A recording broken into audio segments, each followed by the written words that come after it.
అంటుంది, నీకు నేనాటి తల్లిని నిజము చెప్పుమా, నేనాటి తల్లిని నిజము చెప్పుమా, యమర లోకము వైశ్యులమైన మాకు నిత్తి తగముల నడవక వహిన బాహువీర్యత వాయువులు వెదక జనకు అని అడిగిందాం ఉర్వశి.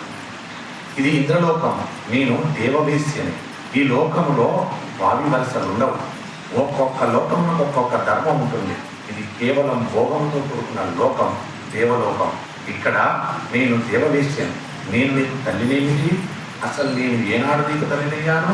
అపారమైన పొడి సౌర్యం కలిగిన వాడా, ఎందుకు నన్ను అమ్మా అని పిలిచావు చెప్పు అంది ఉర్వశి. అంటే అప్పుడు అర్జునుడు అంటున్నాడు, ఓహో ఇమ్మయి ధర్మ ద్రోహాత్ముల పలకతగునే దోషం బదిగారే హరిహరి మనం బుధగా ఊటింపక నన్ను బల పుట్టి చుట్టుతోనే అన్నాడు.